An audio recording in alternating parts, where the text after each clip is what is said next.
Kadalasan mga boss, ang ginagamit natin pang charge ng cellphone ay ito mga boss.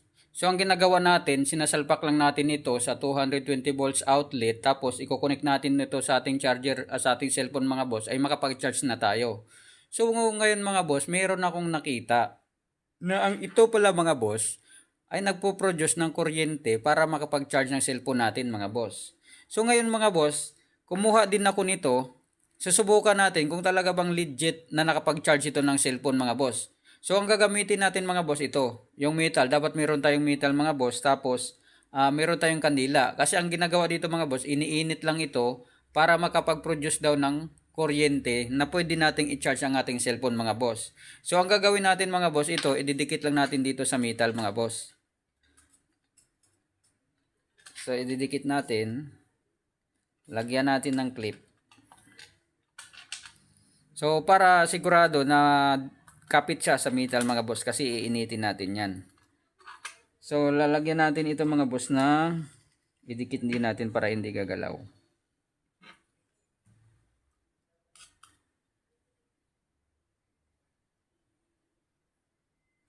Tapos ito mga boss, ito yung gawin nating charger module.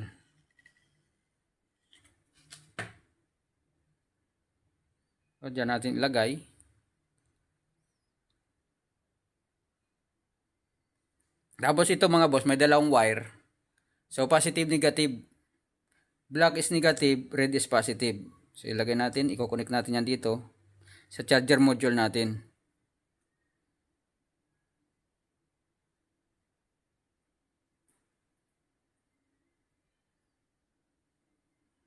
So ayan, na-connect na natin. Tapos mga boss, ito, yung charger cord natin, isalpak na natin dito.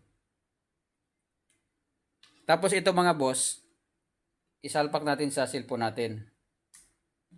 So ngayon mga boss, dito na magkaalaman kung legit ba talaga na nakapag-charge siya ng cellphone mga boss. So ito mga boss, sisindihan natin ng lighter. Tapos ito mga boss, ipapasok natin yan dito sa ilalim.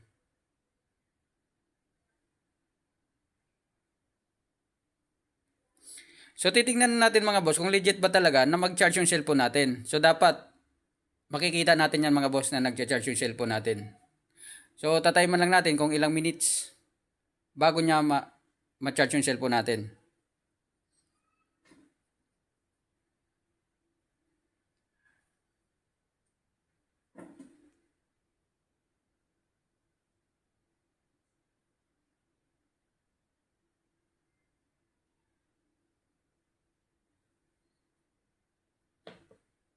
So dadagdagan natin ito.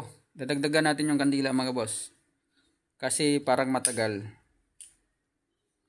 So try natin lalagyan ito ng isa pa.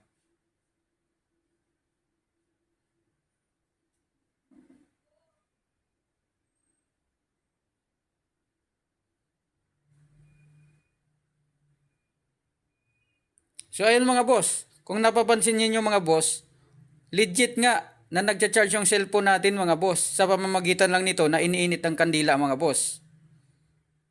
Ayos.